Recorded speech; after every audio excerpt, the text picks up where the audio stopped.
আজ আমরা 38 সাইজ ব্লাউজের মাপ দেখে নেব। প্রথমেই আমরা দেখে নিচ্ছি আমাদের লেন্থের মাপটা ছিল, লেন্থের মাপ 15, তার সাথে আমরা 1 যোগ করে 16 নিয়ে নিয়েছি। দেখতে পাচ্ছেন আমাদের লেন্থের মাপটা থাকবে 16। এবার আমরা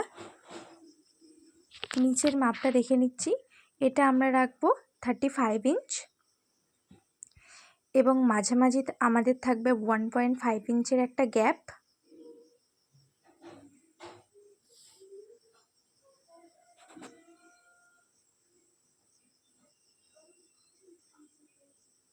দেখতে পাচ্ছেন আমি 1.5 ইঞ্চের একটা গ্যাপ রেখেছি এবং এদিকের মাপটা থাকবে 6.5 ইঞ্চ।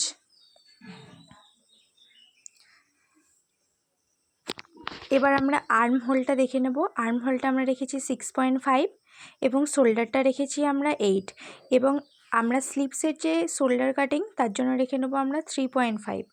আমরা মোট রাখবো 8 এবং স্লিপসের কাটিংয়ের জন্য যেটা আমরা শোল্ডারে রাখবো সেটা রাখবো 3.5 এবং এটা দেখতে পাচ্ছেন আমরা এই সাইডের লেন্থটা রেখেছি 8.5।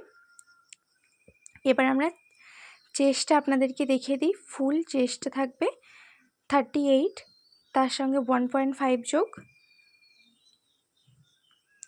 এই ফেব্রিকটা আমরা 2 ফোল্ড করে রেখেছি।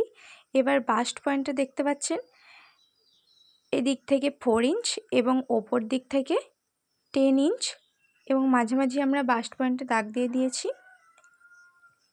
এভাবে কাটিং করলে আপনাদের 38 সাইজের ব্লাউজ খুব সুন্দরভাবে কাটিং হবে।